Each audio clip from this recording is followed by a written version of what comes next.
किसी औरत के लिबास को देखकर, उसके कपड़ों को देखकर उसकी से मुतासिर हो जाता है, होता है। कॉलेज को जा रही तो लोग फट्टे पुराने पीले गलीज मैले कपड़े पहन के निकलती है, अच्छे कपड़े पहन के निकलती है। ड्यूटी को जा रही है, अच्छे कपड़े पहन के जाती है। काम कारोबार को जा रही है, अच्छे कपड़े पहन के जाएगी। मजबूरी के तहत वो बेचारी नौकरी करती है तो अच्छे कपड़े पहन के जाएगी। तो अच्छे लिबास को, अच्छी सूरत को, अच्छे बालों को देखकर नहीं देखने वाला भी देखता, और देखने के बाद उसकी नजर में शरारत पैदा होती, उसकी नीयत में खराबी पैदा होती, उसका शैतान, उसका नफ्स जाग उठता। तो रिवायत में आया, अगर कोई मर्द आदमी किसी औरत पर गलत नजर डालता है तो उस मर्द आदमी को 40 साल दोज़ख में जलाया जाएगा। कितने साल? खाली बदनिगाही की वजह से, औरत को गंदी निगाह से, किसी की बहन बेटी को गलत निगाह से देखने की वजह से, इतना बड़ा गुनाह है किसी की बहन बेटी को गलत नजर से देखना। 40 साल दोज़ख में जलाया जाएगा मर्द आदमी को। फिर आगे इरशाद फरमाया जाता है, औरत को 70 साल दोज़ख में जलाया जाएगा। कितना? सहाबा इकराम अर्ज करने लगे, या रसूलल्लाह, आप पर हमारे माँ बाप कुर्बान सरकार, मर्द आदमी को 40 साल बदनजरी करने पर, औरत तो बदनजरी नहीं करी, नीचे मुंडी डाल के जा रही थी, फिर उसको 70 साल क्यों? तो नबी पाक ने फरमाया, अगर वो हिजाब कर लेती, अगर वो पर्दा कर लेती, अगर वो अपने आप को हया के दामन में ढांप लेती, तो कोई मर्द आदमी उसको बदनिगाही नहीं कर सकता था। वो अपने आप को नुमाइश कर रही है, अपने आप को लोगों के सामने खूबसूरत संवार के, बना के, सिंगार करके पेश कर रही है। इस पेश करने की वजह से, अगरचे कि उसकी निगाहें नीची थी, मगर लोगों को अपने आप को दिखा रही है। इस दिखाने की वजह से अल्लाह उसे मर्दों की बनिस्बत ज्यादा साल तक दोज़ख में रखेगा। आप कह रहे हैं मैं दोज़खी बनाना नहीं चाहता, फिर आप अपनी बेगम को बुर्का पहनाने तैयार नहीं है, फिर आप अपनी माँ बहन को बुर्का पहनाने तैयार नहीं है, फिर आप अपनी बेटियों को बुर्का पहनाने तैयार नहीं है, हिजाब कराने तैयार नहीं है। खुदारा अल्लाह का वास्ता मेरे भाइयों, ये बेहयाई के दरवाज़ों को बंद कर दो यार। ये पूरी उम्मत मुस्लिमा को बर्बाद कर रहे हैं ये दरवाजे। खलेरे भाइयों के साथ अजीब व गरीब कैफियत, फुपेरे भाइयों के साथ एक अलग तबीयत, चचेरे भाइयों के साथ एक अलग तबीयत। बेहयाई आम होती जा रही है यार। बहनई के साथ एक अलग किस्म का मजाक, रिश्तेदारों के साथ एक अलग किस्म की कैफियत हमारी बेटियों में, बहनों में। अल्लाह का वास्ता अपनी बहन को हया की तालीम दो, शर्म की तालीम दो। बताओ उनको अल्लाह ताला कितना दर्दनाक अजाब रखा है उन लोगों के लिए जो बेहयाई की दहली सुंगल देते हैं। मेरे प्यारे भाइयों, मैं उम्मीद करता हूं कि आप मेरी बातों को जरूर अपने दिल में जगा देंगे, आज अमल करेंगे आप मेरी बातों पर। आज जाके घर में क्या बोल देना अम्मी को, बहन को, भाभी को, बहन को, बेटी को, जो भी बगैर बुरखे के बाहर निकलते उनको बोल देना, कल से बगैर बुरखे के घर के बाहर आप नहीं जाएंगे। बोलते? कौन कौन बोलते? जरा हाथ उठा। सुभान अल्लाह, सुभान अल्लाह। क्या क्या सुभान अल्लाह। आपकी बहन बोलती है चुप बैठ रहे, नक्शबंदी साहब का सुन के आके घर में आट रहा, बैठ वहां काम। हाँ, उन्होंने क्या कम है समझ रहे हैं? हाँ, अपन शरीफ बोले तो अपने से ज्यादा खतरनाक शरीफ है उन्होंने। हाँ, अम्मी बोलते मुर्दा निकल जा पुट्टे तेरा, बदतमीज बातें कर रहा, मेरे को सिखाता, तू मेरे पेट को पैदा हो के मेरे को बोल रहा रे। अम्मा ऐसा बोलती। बेटी क्या बोलती? अब्बू मेरे ऊपर भरोसा नहीं है आपको? अम्मा ठंडा फिसला के छोड़ देती बात।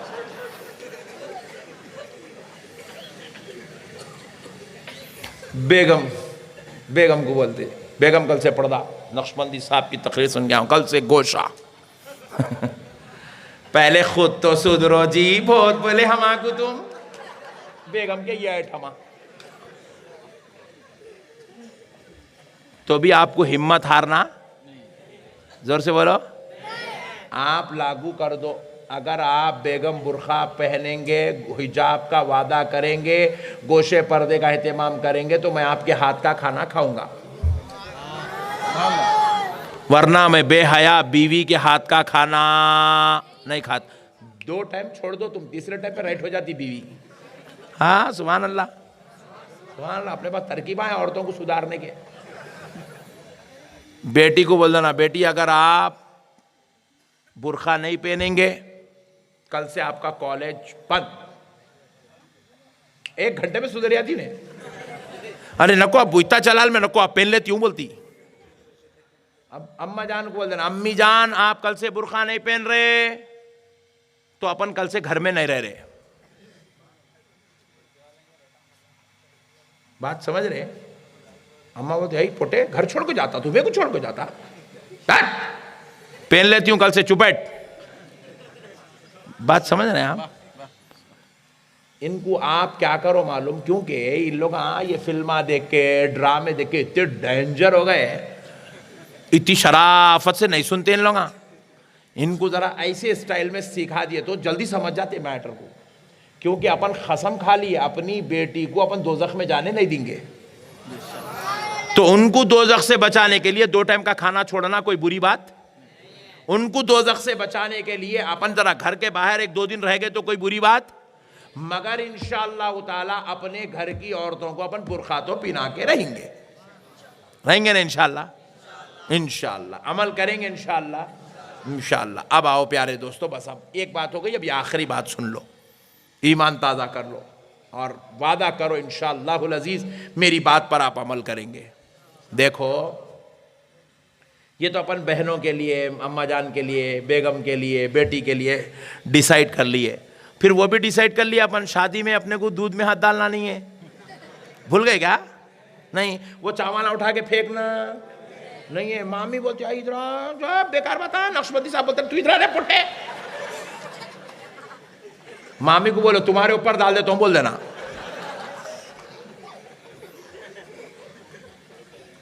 नहीं तो तुम ठहरो, मामू को बुला के लाता हूं, उनसे डालने लगाएंगे। मगर मैं तो नहीं डालता, चावल डालना नहीं है और अपने घर का पानी नहाना है, बेगम के घर का मंगाना नहीं है। इंशाअल्लाह जितने भी यहाँ बैठ गए लोग, आप उनके ससुराल वाले खुश, अल्लाह के अच्छा दामाद मिला जी, पानी ने मंगाया। सुभान अल्लाह। अब लास्ट एंड फाइनल बात सुन लो। अब अपन अब तक दूसरों के लिए कोशिश कर, अब अपने लिए आप अमीर बनो, अमीर। सुभान अल्लाह। गरीब नहीं बनना, गरीब नहीं बनना। गुर्बत इंसान को बहुत परेशान कर देती।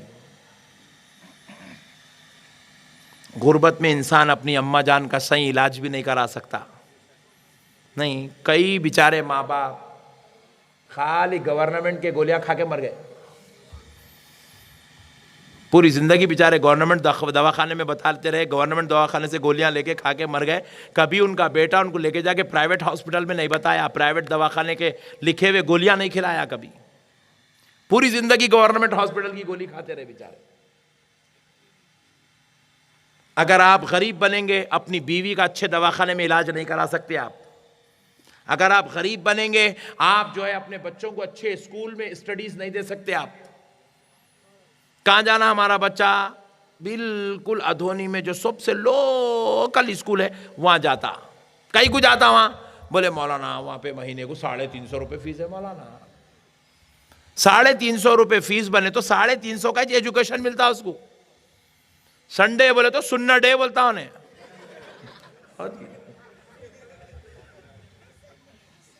मंडे बोल बेटा, बोले मन्ना डे बोलता। हाँ रियली मजाक नहीं। बहुत खतरनाक पढ़ाई रही थी वहां की। फिर वो भी 350 बनने को हमारे मुसलमान आगे पीछे ऊपर नीचे हुए तो टीचर क्या करती, जाओ जी फीस लाओ, जाओ भागो बोल के स्कूल में से बढ़ा देते बच्चों को। जलील होते बच्चे, रुसवा होते, शर्मिंदा होते, शर्मसार होते, सिर्फ गरीबी की वजह से। गरीब नहीं बनना। गरीब बने, मस्जिद की कमेटी आती, घर के ऊपर खटका मारती, मियाँ अल्लाह के घर के वास्ते चंदा, आ गए मस्जिद के वास्ते। इन्हें नींद में से उठ के आँखा मल लेते, कर लेते, आदि बनीन डाल लिया, लुंगी पहन लगे, आगे क्या चंदा बाबा लिखो 5 रुपए। सही बोल रहा हूँ गलत बोल रहा हूँ? गरीब बने तो अल्लाह के घर को भी नजर नहीं दे सकते, अल्लाह के घर को भी नजर नहीं दे सकते गरीब बन गए तो। दीनी तालीम पढ़ाना है, फुकट में पढ़ा रहे मस्जिद में, हाँ जाओ रे पुट्टे, फुकट में पढ़ाने कहते मस्जिद में, जाओ। पढ़ लिया नहीं पढ़ा, अच्छा करा बाबा तेरा ऐसी था, बैठ बोले। गरीब बने तो क्या होता नुकसान सुनो, पूरी जिंदगी में हज नहीं कर सकते, पूरी जिंदगी में उम्रा नहीं कर सकते। गरीब बने तो सरकार के रोजे का दीदार नसीब नहीं होता, काबतुल्लाह शरीफ का तवाफ नसीब नहीं होता। गरीब बने तो मोहल्ले में किसी एक गरीब बच्ची की शादी में आप अपनी तरफ से 1000 रुपए नजर भी नहीं पेश कर सकते। गरीब बने तो मस्जिद के मीनार के, मस्जिद की तामीरात का काम चल रहा, मीनार का काम चल रहा, मिंबर का काम चल रहा, मेहराब का काम चल रहा, जानिमाजों का काम चल रहा, आप फुट्टी कौड़ी भी नहीं दे सकते। आप गरीब बन गए, बहुत बड़ा नुकसान है। आपको कभी भी देखे तो वही सूफी शर्ट, काला पैंट, सूफी शर्ट, उदा पैंट, अरे कब से पहन रहा रे वो, चेंज कर रहे थे, को देखते देखते घिंद आ जा रही रे आंखों को, चेंज कर। इंशाल्लाह खरीद ले। कहां से खरीदता रे तू? गरीब बन गया, तू मेहनत करना छोड़ दिया, मजदूरी करना छोड़ दिया, जल्दी उठ के कोशिश करना, आगे बढ़ना, जुस्तजू पैदा करना, लगन से कारोबार करेंगे, तिजारत करेंगे, आगे बढ़ेंगे, अच्छा पैसा कमाएंगे, माँ बाप को हज कराएंगे, बीवी को हज कराएंगे, बच्चों को अच्छी स्टडीज देंगे, अपने आप को अच्छे कपड़ों में रखेंगे, अच्छी गाड़ी खरीदेंगे। ये तेरे सारे जज्बात तेरे अंदर से खत्म हो गए, तू एक मुर्दा बन के